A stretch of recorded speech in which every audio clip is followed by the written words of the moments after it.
Então vamos aqui resolver essa revisão geral para o SAEB 2021 para o nono ano. Acabei de receber aqui no grupo de WhatsApp onde foi compartilhado aí para os professores do nono ano aqui de Teresina, então a gente vai resolver junto. Já vou me desculpando por qualquer besteira que eu falar aqui, tá bom? Então na primeira questão, os retângulos da figura representam cidades. Os números da figura representam os preços dos bilhetes de comboio entre as cidades vizinhas. Pedro quer ir da cidade A para a cidade B e usando o trajeto que ele fica mais barato. Então, entre cada uma desses trajetos, ele vai pagar um valor, né? Então, a gente vai escolhendo o valor menor. Então, nessa primeira bifurcação aqui, o menor valor é o 20, então ele vai por este caminho. Na segunda bifurcação, o menor valor é o 10. Na terceira bifurcação, nós temos aí três valores, né? 30, 60 e 70. O menor é o 30, então vou escolher o 30. Depois, obrigatoriamente, eu tenho que ir para o 20. E do 20 eu já vou direto para o 10. Se eu fizer a soma desses valores aí, nós vamos ter quanto? 20 mais 10 mais 30 mais 20 mais 10, 2, 1, 3, 3, 6, 3, 9. Então vai dar 90. Mas isso me garante que é o menor valor que eu vou pagar? Não. Pode sim ter outro caminho que ao começo ser mais caro, no final pode ser mais barato e a soma total, né, pode ser mais barata do que esses 90. Pode ser um menor preço. Mas nesse caso eu acho que não ocorre. Por quê? Vamos voltar aqui um pouquinho o raciocínio. Se eu pegar aqui pelo 20 e para o 60, já dá 80. Mais o 20 já dá 100 e passa. Se eu pegar aqui do 20 para o 10, 30. Se eu for direto com o 70, dá 100, já passa de 90. Se eu for para o 60, dá 90 com 10, 100 de novo, já passa também. E se eu for para o 80, né? Mais o 20 já passou. Se eu for para o 60, também já passa e a gente já viu isso. Então, o resultado é realmente a letra B. 90 é o menor preço que Pedro pode pagar. Então, lembrem disso. Nem sempre o início, começando pelo menor preço, vai representar uma soma com o menor preço final, tá bom? Tenham cuidado com relação a isso. Na segunda, Marcos percebeu que o carpinteiro fez o desenho do telhado da sua casa da seguinte forma. Então, tem o telhado aí, tem esses ângulos de 66 e 90 graus já ditos na questão. E ele quer saber o quê? Se colocou que um dos ângulos desse triângulo mede 66 graus, quanto mede os outros ângulos indicados no triângulo? Eu vou acreditar que ele quer falar deste triângulo aqui, tá bom? Nesse triângulo ABC, onde ele diz que já tem um ângulo de 66 graus. Aqui, nesse ângulo A, a gente pode perceber o quê? Que é um ângulo reto. Ângulo reto é de 90 graus. E esse ângulo B vai ser quanto? Quando a gente está trabalhando com um triângulo retângulo, que é esse caso, esse triângulo ABC, nós temos um ângulo reto e os outros dois ângulos são complementares, ou seja, a soma tem que dar 90 graus. Então, o ângulo B, que é o que está faltando, vai ser justamente o que falta para 90 quando eu tirar os 66 graus. 90 menos 66 dá 24 graus, então a resposta aí, letra C, 24 e 90 graus. Na terceira, um polígono tem as seguintes características. Ele tem 4 lados, então aqui eu já posso dizer que é um quadrilátero. Um polígono que tem 4 lados, né? Todos os lados têm a mesma medida, então com essa informação eu não posso dizer nada ainda. Os lados opostos são paralelos. Então já posso dizer que esse quadrilátero é um paralelogramo. Depois, ele não tem um ângulo reto, mas lá em cima, na segunda informação, ele diz que todos os lados têm a mesma medida. Então, eu já posso dizer que um losango é um paralelogramo que contém os 4 lados de mesma medida. Então, eu já sei que é um losango. Se tivesse ângulo reto, eu diria que era um quadrado, né? Que todo quadrado é um losango. Então, a resposta aí, no caso, o polígono que está sendo procurado é um losango. Mais ou menos assim, né, pessoal? Vou desenhar aqui um pouquinho feio, mas só para a gente ter uma noçãozinha. Losango é um quadrilátero que possui os pares opostos de lados paralelos e os 4 lados contendo a mesma medida. Se por acaso os lados contêm a mesma medida e tiver ângulo reto, esse losango é chamado também de quadrado. Vamos lembrar disso aí, ok? Na quarta questão, o mapa abaixo indica a posição em que Pedro se encontra. Essa posição é indicada pelo ponto P. Então, onde é que está o Pedro aí? Está aqui no ponto P, beleza?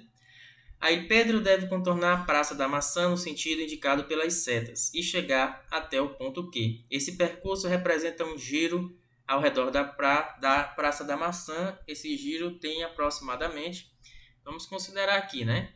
Nós temos aqui a Praça da Maçã, vamos botar aqui de outra cor. Vamos considerar como fosse um círculo aqui, uma circunferência trigonométrica, né? Então tá aqui, daqui para cá é como se fosse 90 graus, só que ele não girou daqui para cá, né? Ele girou aqui no sentido anti-horário, fazendo esse girozinho aqui, que eu vou colocar até de azul para a gente não se confundir, né? Ele fez esse girozinho aqui. Então esse giro é o que falta, né, para 360 graus.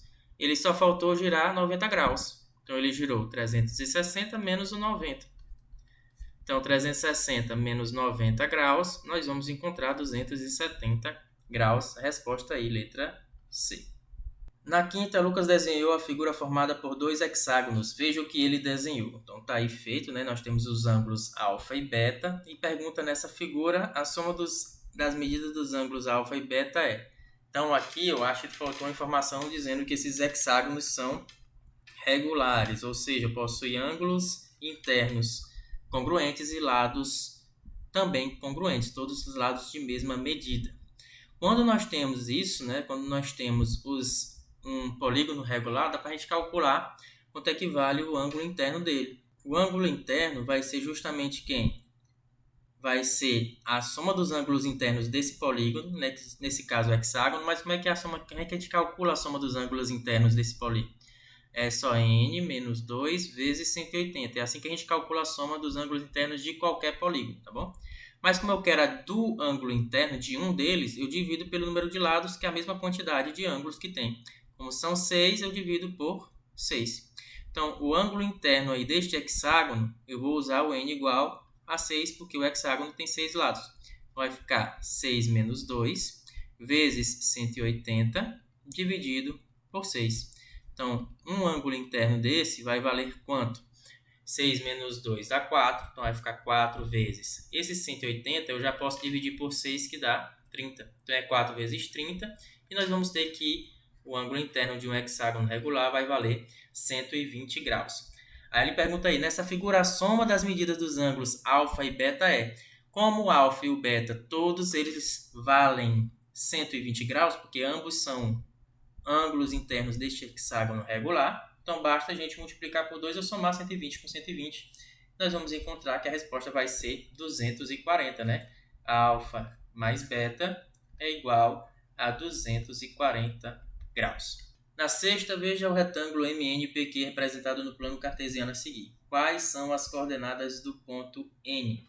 Então, basta a gente levar, né, para os eixos x e y, os pontos que a gente já conhece, né? Por exemplo, o ponto P aqui tem coordenada x igual a 8, que é a primeira que aparece, e y igual a 2. E se eu pegar aqui o ponto N, por exemplo, nós temos que ele vai ter coordenadas 3 no x e 5 no y. Então fica assim, né? 3 e aqui 5. Para eu descobrir quanto equivale no n, basta eu prolongar. Então, prolongando aqui até chegar no n, nós vamos ver que o n vai ser quem?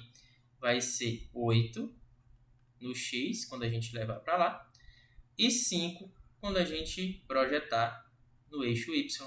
8 e 5, resposta letra D. Na questão 7, brincando com um pedaço retilíneo de arame, João fazendo algumas dobras até que o arame ficasse conforme mostrado na figura.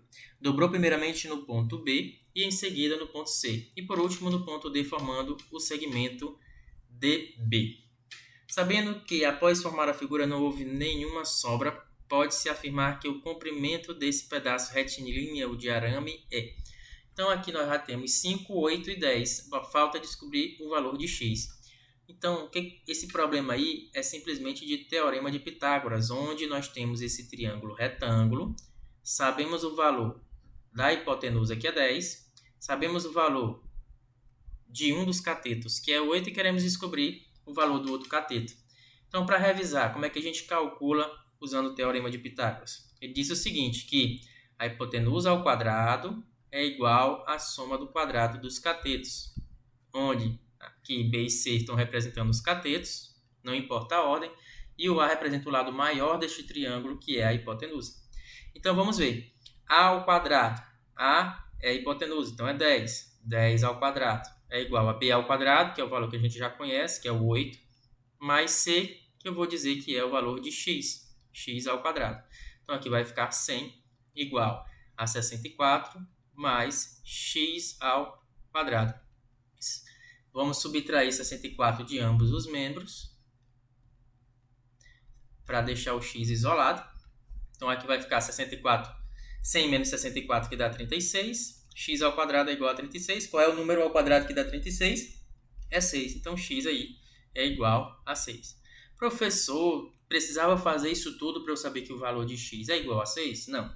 Se você saber do trio pitagórico, mais conhecido, que é o 3, 4 e 5, dá para a gente fazer esses cálculos. Basta você colocar na ordem aí, né? O maior lado é o 10, o segundo maior é o 8 e o que está faltando é o x. Percebam que este trio pitagórico ajuda a gente a descobrir esse próximo fazendo uma multiplicação por 2. Então, se eu pegar aqui e multiplicar por 2 esse trio pitagórico, eu vou encontrar os valores abaixo, onde vamos encontrar 5 vezes 2, 10, 4 vezes 2, 8, 3 vezes 2, 6. Então, o valor de x é igual a 6. Mas o que ele estava pedindo? O comprimento do arame, então, o comprimento total. Então, é 5 mais x mais 10 mais 8, onde eu já sei que o x é igual a 6. Então, tira o x, coloca o 6 e vamos somar. 5 mais 6, 11. 11 mais 10, 21. 21 mais 8 igual a 29 centímetros. É o comprimento retilíneo desse arame. Resposta letra B.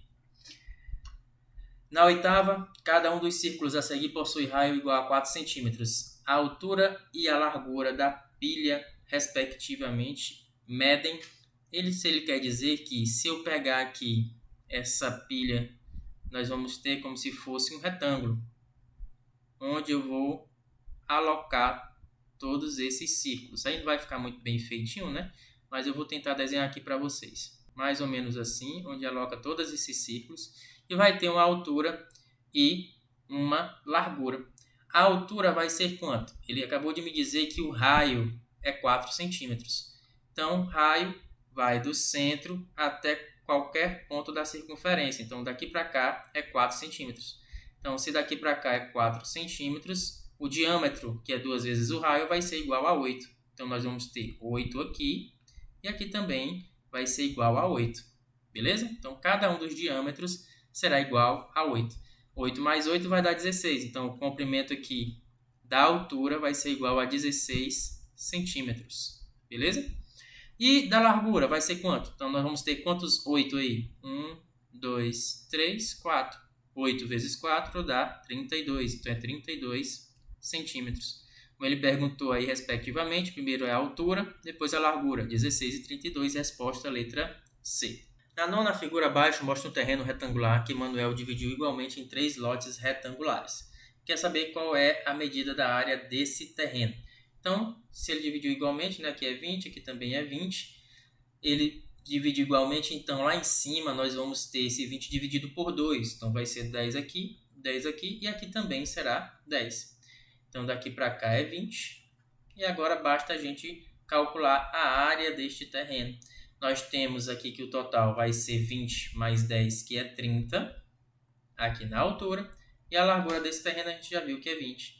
Então, a área vai ser igual a 20 vezes 30, que é igual a 600 metros quadrados. Resposta letra D. Na questão 10, a figura abaixo mostra 2 caixas de papelão com as medidas internas indicadas. O interior da caixa tipo 1 foi totalmente preenchido com cubos de aresta medindo 1 centímetro. Esses cubos serão transferidos para caixas menores do tipo 2. Quantas caixas do tipo 2 serão necessárias para fazer essa transferência? Então, uma das formas da gente fazer isso aí, tem várias outras, mas eu vou fazer dessa forma. é a gente calcular o volume da caixa do tipo 1 e depois dividir pela caixa do tipo 2 para ver quantos cabem, né? Quantas caixas do tipo 2 cabem na caixa do tipo 1. E para a gente calcular o volume de um paralelepípedo, basta a gente multiplicar as dimensões.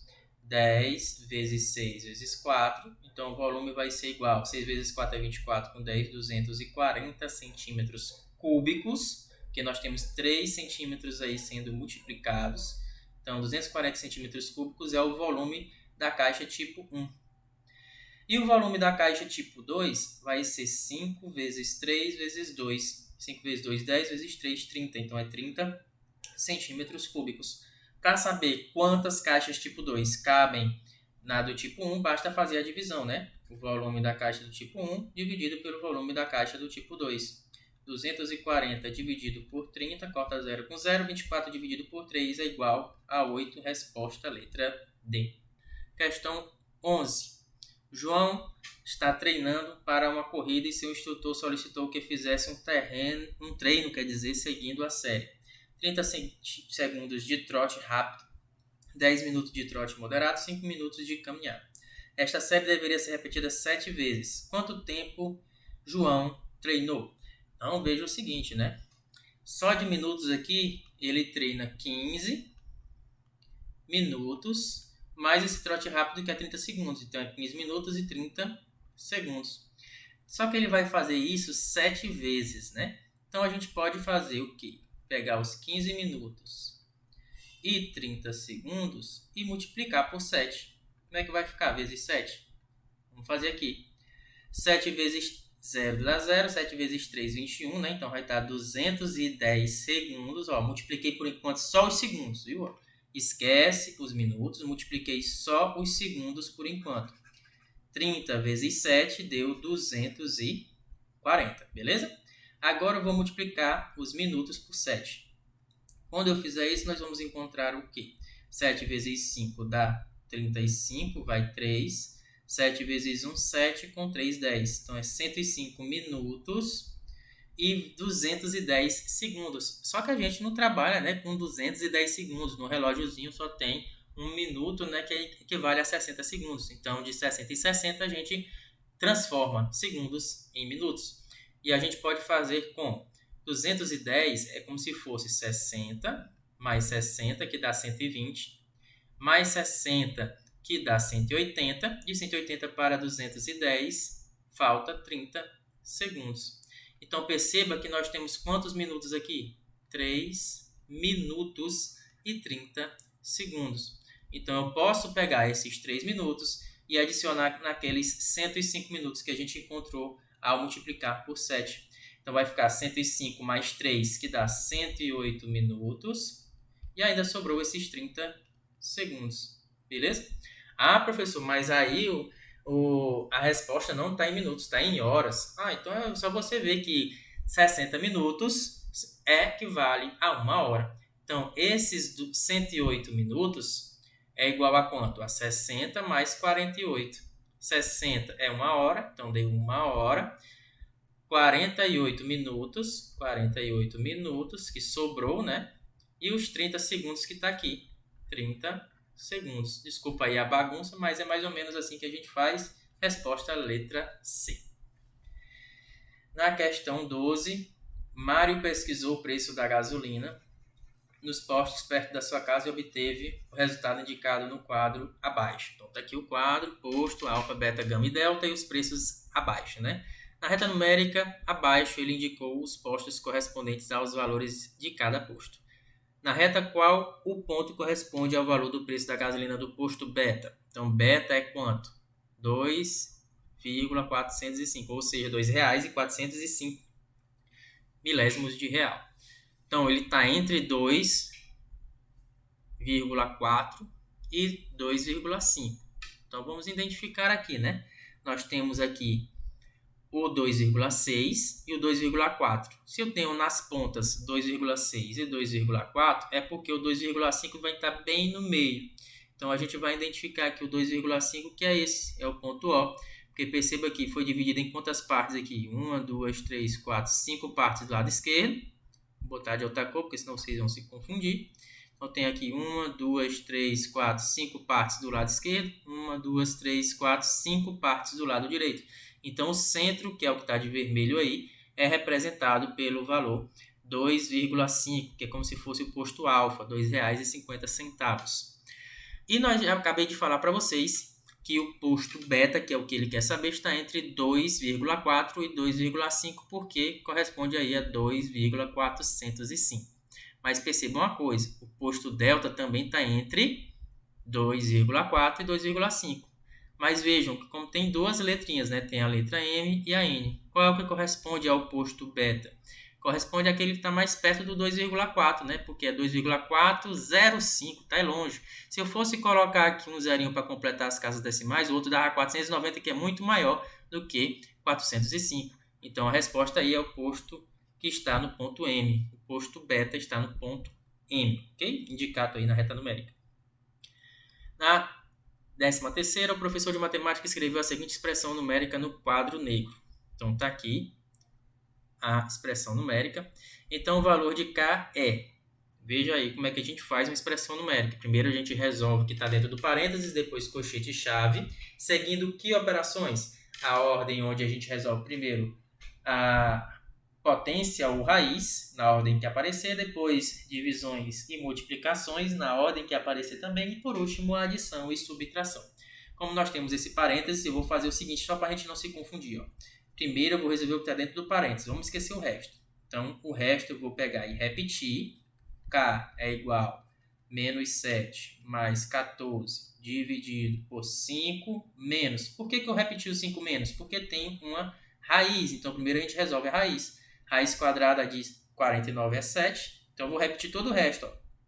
Parênteses, colchete, divisão e o 7. Ainda tem parênteses? Tem. Então, eu vou resolver o que está dentro do parênteses. 5 menos 7. Vou repetir o resto. K igual a menos 7 mais 14 dividido 5 menos 7. Ó, resolvendo agora, nós vamos ter 5 menos 7. Eu tenho 5, mas estou devendo 7. Eu vou ficar continuar devendo 2, né? Então, é menos 2. Tudo isso dividido por 7. Pronto, a única coisa que tem dentro de parênteses aí é o sinal negativo, que não precisa resolver, né? Então, vamos agora resolver o que está dentro do colchete. E dentro do colchete, nós temos a adição e uma divisão. Nós resolvemos primeiro a divisão. Então, a gente vai resolver essa divisão aqui, 14 dividido por menos 2, e vamos repetir o resto. Então, vai ficar K igual a menos 7, mais com menos dá menos, 14 dividido por 2 dá 7. Então, vai ficar menos 7. Tudo isso dividido por 7. Menos 7 dá menos 14, né? Eu estava devendo 7, depois fiquei devendo 7 de novo, no total eu vou ficar devendo 14. Então, esse menos 14 aí, que é o que estava dentro do colchete, vai ser dividido agora por 7. Menos com mais dá menos, 14 dividido por 7 dá 2, então a resposta é menos 2, letra D. Esse aí foi o nosso primeiro bloco, vamos agora para o segundo. Então, nessa primeira questão, na loja de informática, durante um dia, foram vendidas as embalagens de CD que faltam na caixa. Cada embalagem de CD custa R$ 6. Quanto receberam pelas embalagens vendidas neste dia? Então, para saber quanto é que ele recebeu pelas vendidas, eu tenho que saber quantas que faltam na caixa, né? E quanto falta é justamente o total menos aquilo que sobrou na caixa. Então, para eu calcular o total, basta eu multiplicar as dimensões dessa caixa, né? Pelo menos aí comparado com a quantidade de caixinhas de CD. Então, por exemplo, aí nós temos aqui no comprimento 4, na largura 4 também e na altura 3 caixas. Então, o total vai ser 4 vezes 4 vezes 3, 4 vezes 4, 16, 16 vezes 3 é igual a 48. Então, o total eu já sei que é 48. Menos. E quanto sobrou? Como é que a gente faz? Olha uma maneira facinha da gente calcular. A gente faz o seguinte. A gente pega a primeira camada, segunda camada e a terceira camada que nós temos aí de caixinhas de CD. E a gente vai fazer o seguinte, ó. Pega a primeira camada e multiplica pela quantidade de faces superiores que aparece na primeira camada. Então aqui, ó, na primeira camada, quantas faces superiores aparecem? Só 1, 2, 3. Então vou multiplicar por 3. 1 vezes 3. Mais, agora vamos pegar a segunda camada. 2 vezes. Na segunda camada aparecem quantas faces superiores? Vamos pegar aqui o marca-texto. 1, 2, 3, 4, 5, 6, 7, 8, 9. Então a gente multiplica por 9. 2 vezes 9. Mas agora a gente vai fazer a mesma coisa na terceira camada. Aparece quantos acima? 4, né? Não, ó. 1, 2, 3, 4. Então a gente multiplica por 4. Se eu fizer isso, a gente vai obter a quantidade de CDs que sobraram na caixa. 1 vezes 3 dá 3. 2 vezes 9, 18. 3 vezes 4, 12. 12 com 18 dá 30, com 3, 33. Então sobraram aí 33 na caixa. Então, quanto é que falta? Então, fazendo aí 48 menos 33 dá 15. Então, eu posso dizer que faltam 15 embalagens. E para eu saber quanto é que eles receberam pelas embalagens vendidas, é só multiplicar por 6, porque cada embalagem custa R$6, né? 15 vezes 6, 6 vezes 5 dá 30, vai 3. 6 vezes 1, 6, com 3, 9. Então, R$90 eles receberam aí pelas embalagens que estão faltando. Percebi que não tem gabarito, mas eu vou dizer que é 90, né? Se tiver errado aí, depois vocês me falam. Eu acho que é R$90 a resposta da questão número 1. Por isso eu vou me atrever a colocar aqui letra E, resposta R$90. Na questão 2, as regras de um campeonato de futebol são: primeiro, cada vitória 3 pontos, cada derrota 2 negativos e cada empate 1 ponto negativo. Ao término do campeonato, um time obteve os seguintes resultados: 3 vitórias, 1 derrota e 2 empates. Quantos pontos esse time alcançou? Então, é 3 vezes as vitórias, que é 3 pontos, mais 1 vezes a derrota, que é menos 2 pontos, mais 2 vezes o empate, que é menos 1 ponto. Então, vai ficar 3 vezes 3 dá 9, mais com menos dá menos, né? Então, aqui vai ficar menos 1 vezes 2, que dá 2, mais com menos dá menos, 2 vezes 1, que dá 2 também. Então, fica 9 menos 2, menos 2, 9 menos 2, 7, menos 2, 5. Então, ficou com 5 pontos positivo, resposta a letra B. Na terceira, o tio de Priscila deixou sobre a mesa uma pizza de mussarela cortada em 8 pedaços iguais. Depois de um tempo, observou que ainda tinha comido alguns pedaços, conforme ilustra a figura abaixo. Que alguém, né, tinha comido alguns pedaços conforme a figura abaixo. Qual o número que indica a parte da pizza que foi comida em relação ao todo? Então, isso aí é só para indicar uma fração. Foram comidos 2 pedaços, então aí é o numerador dessa fração. E o denominador é o total, né? Nós temos quantos pedaços? Tínhamos, né? 1, 2, 3, 4, 5, 6, 7, 8. Então, é 2 oitavos. E se eu simplificar tudo por 2, vamos encontrar 1/4 aí dessa pizza foi comida. Vejam que a resposta aí está em número decimal. Então, basta a gente dividir para fração. Transformar a fração para número decimal, basta dividir o numerador pelo denominador, né? Então, para ajudar aqui nessa divisão, vou colocar aqui um 0. Quando eu faço isso, eu já coloco no resultado 0 e vírgula. 10 dividido por 4 dá 2. 2 vezes 4 dá 8. Para 10, sobra 2 ainda, né? Então, aí eu coloco outro 0 para me auxiliar. 20 dividido por 4 dá 5. Então, é 0,25. Resposta, letra A. Ah, professor, não queria fazer desse jeito, tem outra forma de fazer? Só se você lembrar, meu amigo, ó, 1 dividido por 4, é só você perguntar assim: R$1 é 4 moedas de quanto? De 25 centavos, então é 0,25, pronto, acabou-se, tá feita a questão. Na quarta, observe as frações impressas em cada cartão abaixo. Nós temos aí o cartão 1, 2, 3 e 4. Os cartões que se encontram com impressões com frações equivalentes são: frações equivalentes são aquelas frações que têm a mesma fração irredutível, ou seja, a gente simplifica e não pode mais simplificar no final, né? A gente simplifica até não poder mais. Nós temos aqui o cartão 1, que é 1/2, o cartão 2, que é 3/5, que já estão com frações irredutíveis, o 3, que é 4/7, também é uma fração irredutível.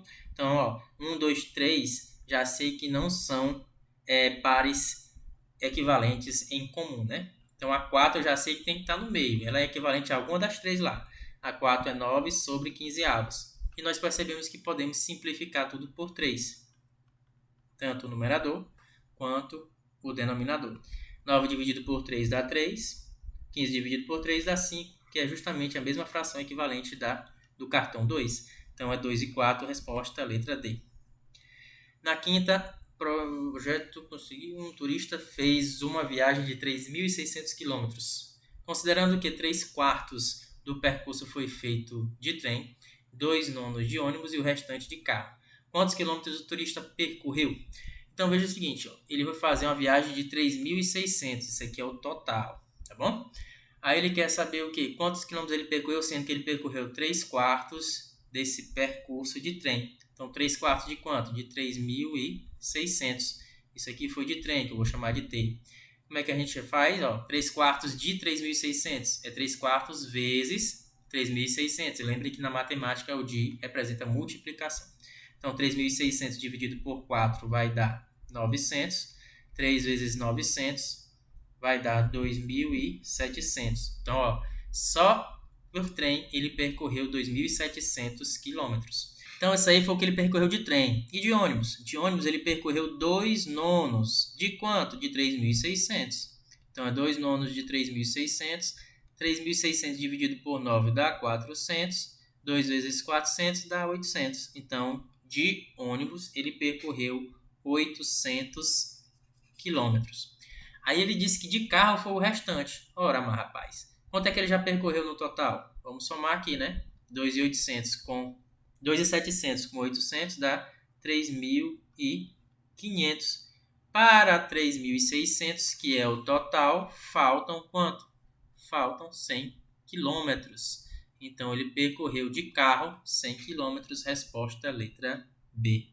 Na sexta, todas as empresas de ônibus sabem que devem reservar 5% de sua lotação de passageiros sentados para as pessoas com necessidades especiais. No ônibus com 40 assentos, devem ser reservados para esse caso. Então, vamos calcular 5% de 40, que é igual a quanto? 5 sobre 100, que é os 5%. De, já falei que é vezes, 40. Posso cortar esse zero com aquele zero de lá. 5 vezes 4 dá 20. Sobre 10, que é o que sobrou no denominador. 20 dividido por 10 dá 2. Então, no ônibus com 40 assentos, 2 são reservados para pessoas com necessidades especiais. Na sétima questão, um grupo de Joana vai construir instrumentos musicais como na figura. Usando as tampinhas aí, né? Também prego e uma tábuazinha. Para construir esse instrumento, ele precisa desses seguintes materiais. Com 25 tampinhas, 15 pregos e 8 tábuas, o grupo de Joana daria para construir. Então, meus amigos, aí nós temos que primeiramente ver como é que eu posso utilizar essas tampinhas, pregos e tábuas, né? Porque para construir necessita de quê? Necessita de 4 tampinhas. Eu vou colocar aqui tampinha. Vamos fazer aqui bonitinho para a gente entender. Então, aqui tem tampinha, pregos e tábuas. Vou botar tábua com T minúsculo. Pronto. Nós precisamos, para construir precisamos de 4 tampinhas, 2 pregos e uma tábua. Para construir 2, seriam necessários 8 tampinhas, só estou multiplicando por 2, 4 pregos e 2 tábuas. Para construir 3, vamos multiplicar por 3, 4 vezes 3, 12, 2 vezes 3, 6, 1 vezes 3, 3. Para construir 4, 4 vezes 4, 16, 4 vezes 2, 8, 4 vezes 1, 4. Para construir 5, 4 vezes 5, 20, 2 vezes 5, 10, 1 vezes 5 dá 5. Para construir 6, olha aí, 6 vezes 4, 24, 6 vezes 2, 12, 6 vezes 1, 6. Se eu for colocar para construir mais não vai dar certo, por quê? Porque vai ficar faltando tampinha. Se eu colocar 7 desses instrumentos musicais, iriam necessitar de 7 vezes 4 tampinhas, que é igual a 28. Então, no máximo dá para fazer 6, resposta letra B. Então, 12 ia sobrar aí, né? Uma tampinha, ia sobrar 3 pregos e 2 tábuas ainda para a próxima. Na oitava, observe a expressão algébrica abaixo. Qual é o valor dessa expressão algébrica para A igual a menos 3 e B igual a menos 2? Então, essa questão é de valor numérico, né? Nós vamos reescrever a expressão A ao quadrado mais 3A. Quando eu tenho o número com a letra, representa que está sendo multiplicado, menos B. E para a gente fazer essa expressão numérica, a gente retira as letras e coloca seus valores. Então, no lugar de A, eu vou colocar menos 3. Então, vamos tirar aqui o A, colocar menos 3. Eu vou colocar entre parênteses, ok? Menos 3. E no lugar do B, eu vou colocar menos 2. Então, menos 2. Pronto, fiz aí as substituições. Agora a gente vai resolver essa expressão numérica que restou aí para nós. Primeiro a gente faz a potência, 3 ao quadrado. Vamos ver aqui logo aqui a dica, né? Vejam que nós temos 3 termos aí, são separados por adições ou subtrações, né? Então, esse aqui, entre esses sinais aí de adição e subtração, nós temos 3 termos e nós podemos resolver ao mesmo tempo. Menos 3 ao quadrado é 3 vezes 3 que dá 9. Todo número ao quadrado é positivo. Nós podemos resolver esse aqui também logo. Mais com menos dá menos. 3 vezes 3 dá 9. E aqui também a gente pode resolver logo. Menos com menos dá mais. 2. 9 menos 9 dá 0. Sobrou o quê? 2 positivo, letra C. Na nona, a raiz inteira da equação 3x ao quadrado mais 7x mais 2 igual a 0 representa a quantidade de pássaros que Ana tem em sua casa. Então, Ana possui a raiz inteira, né? Então, para a gente fazer isso, a gente tem que usar a equação resolutiva da equação do segundo grau, né? Que era chamada de equação de Bhaskara. Então, primeiramente, vamos determinar aí os coeficientes. 3x ao quadrado menos 7x mais 2 igual a 0. Quem são os coeficientes aí? A igual a 3, B igual a menos 7, C igual a 2. Bora lembrar, primeiro a gente tira o delta, que é B ao quadrado menos 4AC. Então, delta vai ser quem? B é menos 7, então é menos 7 ao quadrado, menos 4 que multiplica A, que é 3, e C, que é 2. Então, delta vai ser quem? 49, menos 4 vezes 3, 12, vezes 2, 24. 49 menos 24, delta vai ser igual a 25. E depois a gente aplica aqui no x. X é igual a menos b mais ou menos raiz de delta sobre 2a. X vai ser igual a menos b, então é menos o menos 7. Lembrando que b já é menos 7 e esse menos aqui é o da fórmula. Mais ou menos a raiz quadrada de delta, que é 25, sobre 2a, que é 3. Então, aqui nós vamos ter dois valores, x' e x duas linhas, um para positivo e o outro para negativo ali, porque antes da raiz nós temos dois sinais, né? Menos com menos dá mais, né? Então, vai ficar 7 mais raiz de 25 dá 5.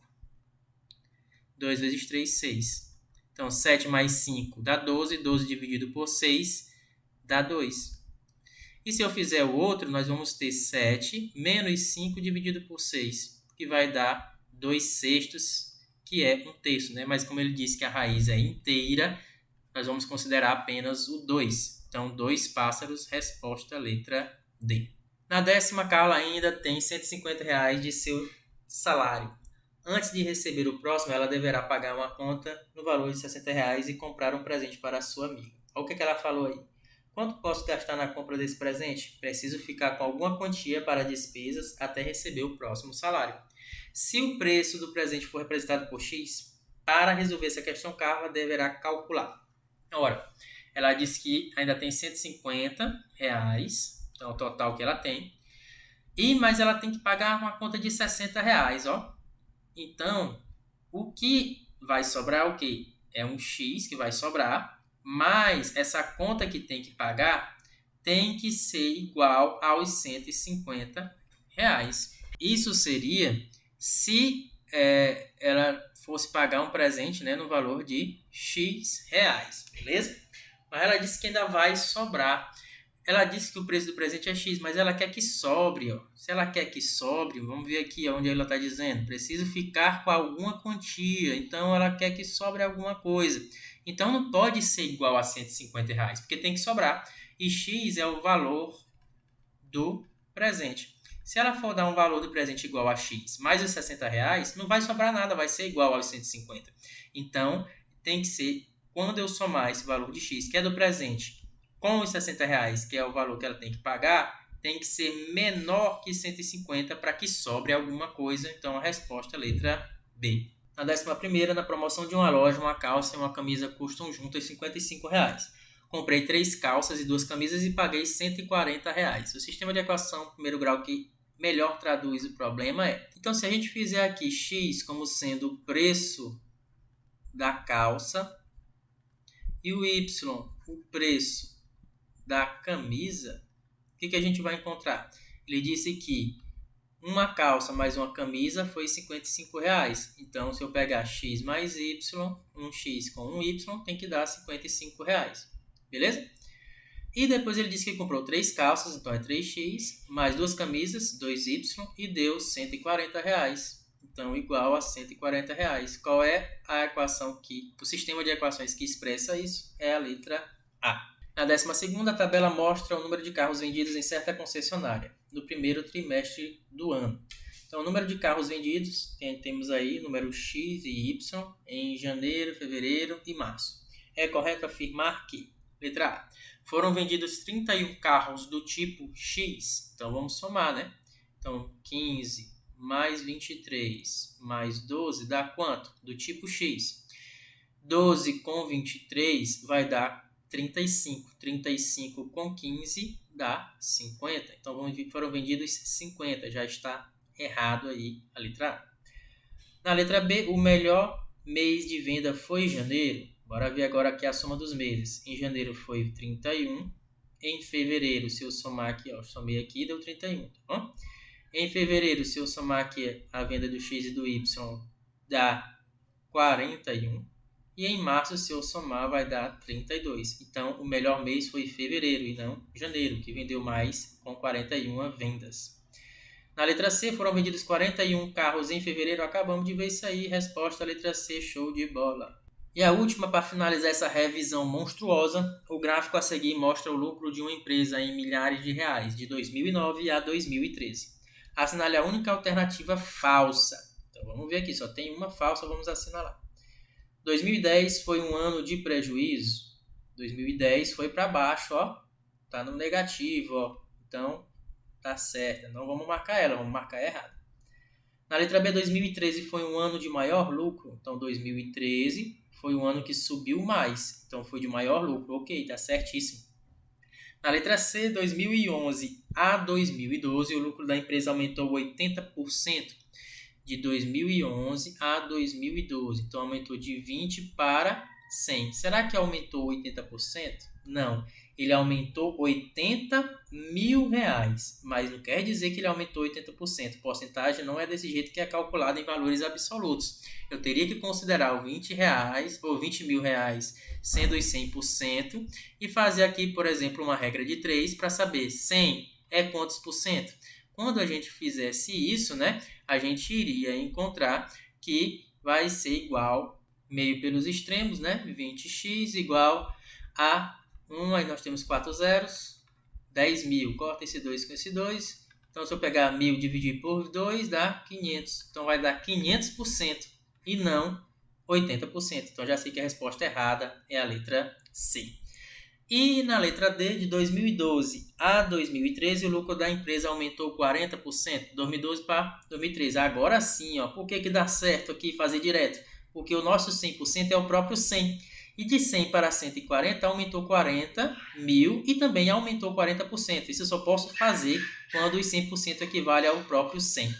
Então a resposta mesmo errada se encontra aí na letra C. Então, meus amigos, ficamos por aqui. Um grande abraço e até mais.